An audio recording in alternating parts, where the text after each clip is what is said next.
This hearing completely spiraled into chaos. The moment Congressman Gregory Meeks decided he was done playing nice and what he exposed sent shockwaves through the room.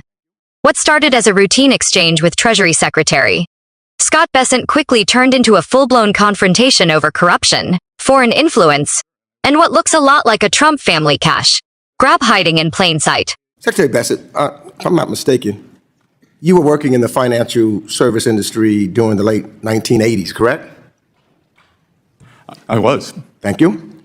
And I'm wondering, do you recall or you're knowledgeable of the Keating 5 scandal back then?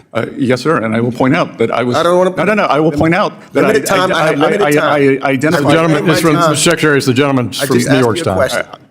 So I just want to make sure that everyone knows who doesn't know that the Keating 5 scandal involved 5 U.S. senators accused of pressuring the Federal Home Loan Bank Board to expedite and give more consideration to the case of Charles Keating Jr., who ran the California-based Lincoln Savings and Loans.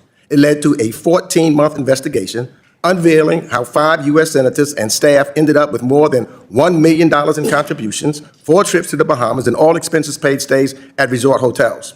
Following the scandal, the industry saw sweeping regulatory changes that was launched by then-President George H.W. Bush. Now, Mr. Secretary, I'm sure you can agree conflicts of interest and improper influence by U.S. elected officials over bank regulators weaken supervisory independence and ultimately impose massive losses on consumers and taxpayers. I think that we can all agree upon that. And as we know, the basic lessons from the post-Keating reforms still applies today when the Office of the Comptroller of Currency, the OCC, is deciding to get a bank charter. I think we can stimulate that. Now, Mr. Bessent, as our nation's treasurer, I'm sure you also know that a foreign-linked investment firm tied to the United Arab Emirates government quietly bought about half of the Trump family's crypto company, World Liberty Financial. And at the very same time, the President of the United States was dealing with that country on foreign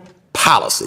Now, Eric Trump, the president's son and co-founder of World Liberty Financial, said, and I quote, "I'm not going to get into who the investors are, but I've got some pretty meaningful investors," end of quote. Lack of transparency. And it didn't end there. When Trump fans bought the tokens, they thought they were getting the deal of a century. But what they didn't know was that only Trump and his sons had the sole power to decide who can sell the token and when.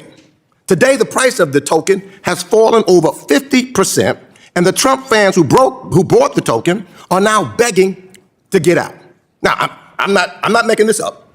I'm not making this up. You can see it for yourself on the World Liberty Financial Discussion Forum yourself, Mr. Secretary. So this is no longer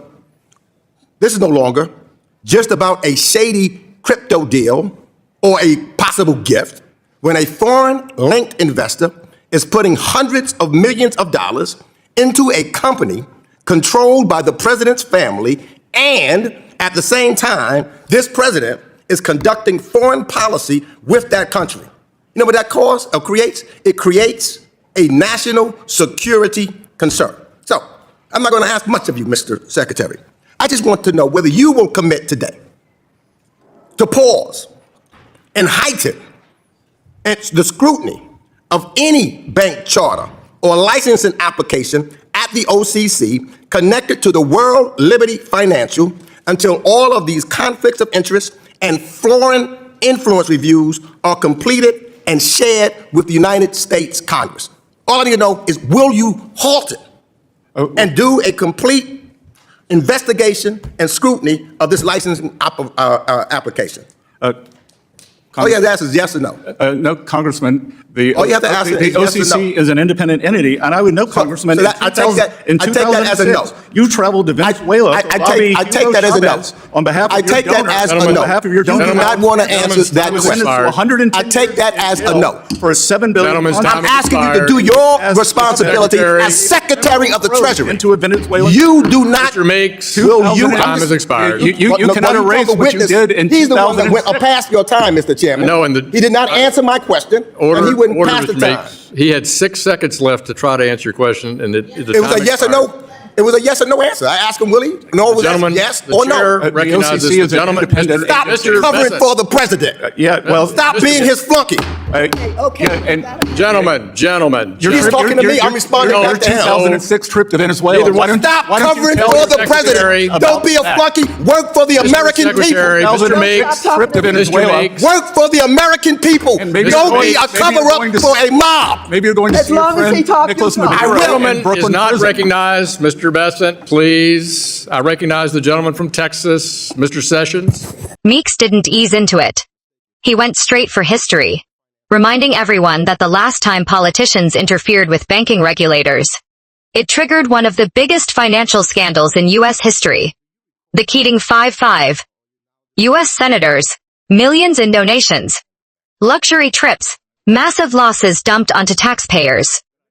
A textbook example of what happens when conflicts of interest are ignored. And Meeks made one thing clear. Those lessons were supposed to prevent exactly what appears to be happening right now. Because then he brought up the real issue Republicans didn't want discussed.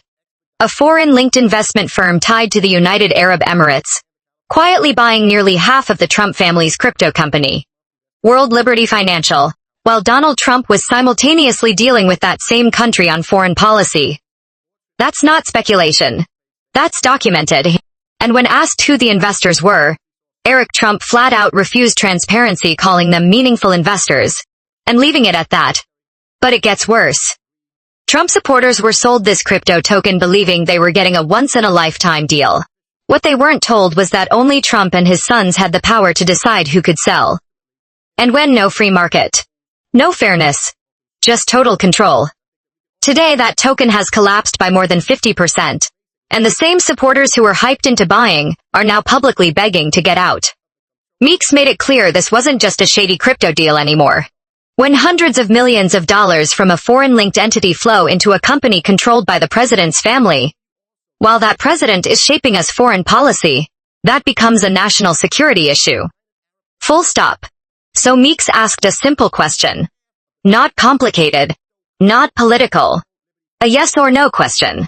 Would the Treasury Secretary commit to pausing and increasing scrutiny of any bank charter or licensing tied to World Liberty Financial until conflicts of interest and foreign influence reviews were completed and shared with Congress? Yes or no? And that's when everything blew up. Bessent refused to answer. He dodged, he deflected. He hid behind independent entities. And when pressed again, still yes or no, he wouldn't say it. Meeks didn't let it go. He called it what it looked like. Covering for the president. The room descended into chaos. Voices overlapped. Time was reclaimed. The chair tried to regain control. But the damage was already done, because the silence was louder than any answer Bessent could have given. If there was nothing to hide, the answer would have been yes. What this moment exposed was simple and dangerous. When Trump's business interests intersect with foreign governments, Republicans don't want oversight. They want obedience.